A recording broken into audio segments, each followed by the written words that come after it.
Meron nga palang bagong bukas na coffee shop na may DIY ramyon dito sa bayan ng Tansa, Cavite. Dito nga, yung mga drinks nila ay naka buy one take one. At bukod pa doon, hindi lang siya basta-basta na buy one take one lang dahil masasarap nga din pala ang kanilang mga drinks o coffee na maiinom ninyo.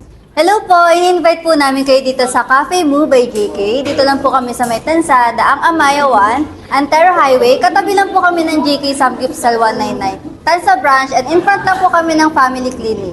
Yan lang po, see you po. At ayun na nga guys, nandito na nga pala kami sa Cafe Moo by JK. At dito nga, pagpasok nyo pa lang ay makikita nyo na agad yung ganda ng design at linis at lamig ng aircon nila dito. Tapos may pa-free wifi na din sila dito at kaya nito mag-accommodate to 25 to 30 person at a time. Tapos meron na din sila ditong DIY ramyon na kung saan kayo na mismo ang magluluto. Katulad na lang nitong ginawa ko. Unang step ay syempre mamimili muna kayo ng noodles dito. Tapos kapag napili nyo na ang gusto nyong kainin, ay isunod nyo naman dito yung sa pagpili kung anong toppings yung ilalagay nyo dito. So bali second step na nga din pala itong ginawa ko. Sa third step naman ay magbabayad kayo sa counter tapos after nyo magbayad ay dun na kayo pwede magluto. Sobrang dali lang naman magluto dito at may mga instruction naman dyan. Pero kung tinatamad kayo magbasa ay pwede naman kayo mag-ask sa mga staff nila. Bali 4 na step nga lang pala ang gagawin nyo dito guys. At ayun, matitikman nyo na yung luto nyong napakabisa. Daig nyo pa dyan si Ninong Ray guys kapag dyan kayo nagluto.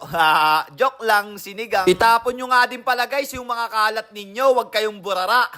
Balagbag kayo pag ganyan. Ganto na nga pala kabisa yung aking niluto. At ayun na nga guys, dahil takam na nga rin po pala ako dito, ay hindi na nga rin po pala mawawala dito yung tikiman natin. So paano guys, di na natin papatagalin to ha. Tikiman na. Let's guys go!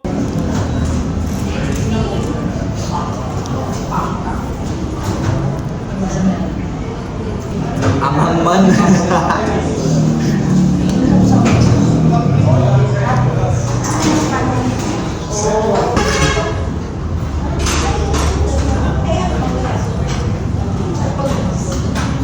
Wala calorie pa. Bisa rin to.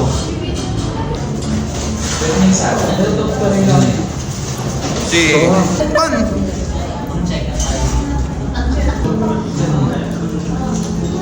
Napakabisa, perfect sa Anghang. napakabisa. Pero masarap.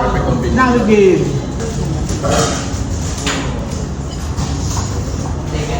Gatas dapat kailangan dito.